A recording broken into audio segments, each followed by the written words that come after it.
Hello, ladies. My name is Angela, and I wanted to ask you a question. Do you notice some changes to how you feel before you get your period? Things that are coming up for you that never used to happen? Are you feeling more anxious and jittery? Your moods are all over the place? Are you feeling like you're not sleeping as well? Are you sometimes even waking up with night sweats and wondering why your sleep is so light and why you're getting so hot at night? Do you also feel like within this time period, that you're retaining fluid, you're gaining weight, you feel like you're gaining anywhere from 5 to 10 pounds? It may or may not only last a week or two, but these things are really starting to influence and impact your life. There's lots of physical changes going on. You feel like you don't have control over it, and you're wondering, what is going on and what can I do about it, if anything? And I want to let you know that it is common to have some of these symptoms, especially as you get into your 40s and your early 50s, especially if you are still cycling as a female. And part of the reason for this has to do with the lowering of the female sex hormones, estrogen and progesterone. And what does happen is both of these hormones are lowering, and they lower significantly and enough to get you into that transition into menopause, with the average age being around 52. But you could be younger or older in this transition. But what does happen is the progesterone levels lower more quickly than estrogen. So what happens is it creates this estrogen imbalance relative to progesterone, or some people will call it an estrogen dominant situation. And it typically is this dominance is what's giving you the symptoms. And so I want to let you know that there is something you can do about this. You don't necessarily have to just put up with it, because this is a time in life where the hormones are shifting and changing.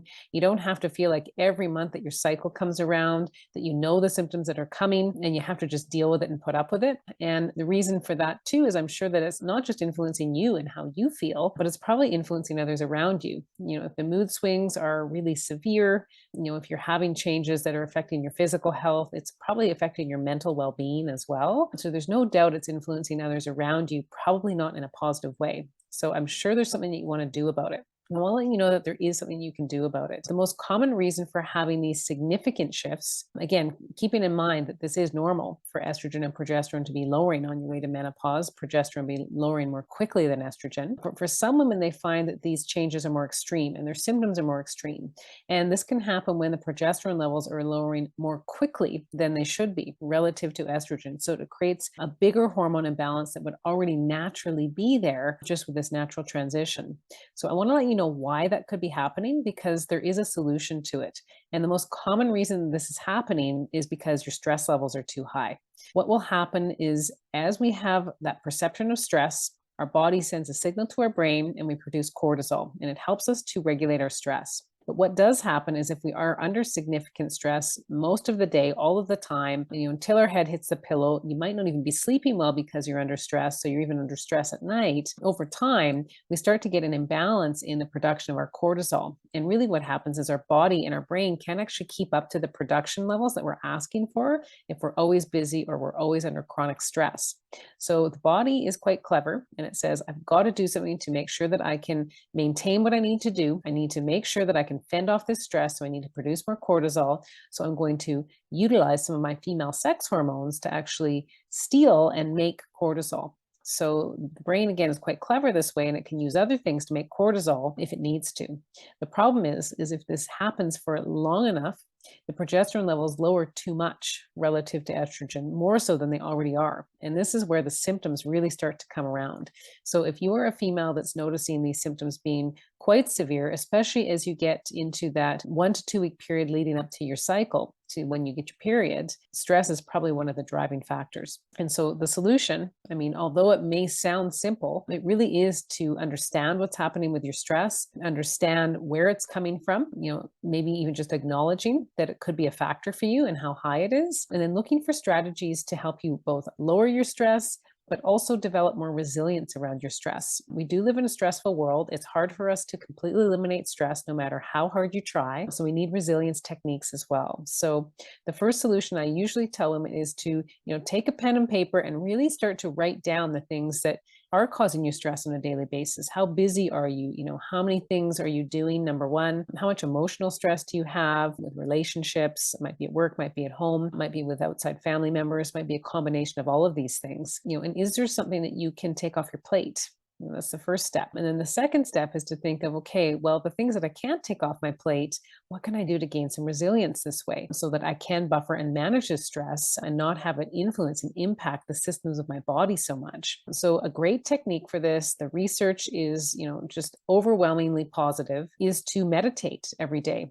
And I work with some women that say they find this really difficult and challenging to wrap their brains around. They just don't think it's for them. But trust me, even if you are this person, it is helpful for everyone, even people that just don't think it can help them. So I recommend that people do this to start once per day for 5 to 10 minutes. And then once they start to get the hang of it, and trust me, there's not a lot to getting the hang of it, it's just committing to doing it. You want to try and do it twice a day. And I don't want to say try, you want to do it twice a day. And this is something that can have a profound positive impact on your female sex hormone balance and those symptoms that can go along with it, especially leading up to your period. So if you are anxious, you're jittery, shaky, having night sweats, horrible mood swings, you just don't feel like yourself, especially before your period, I really want you to think of this as a strategy. And it may not actually sound like something that's going to give you a real solution, but trust me, if you give it a go and you start getting consistent with it, it can have a profound effect. And then the other thing that is helpful that I find most women will benefit from is to work with a functional medicine practitioner such as myself and do some proper lab testing to understand what actually is the balance of your female sex hormones and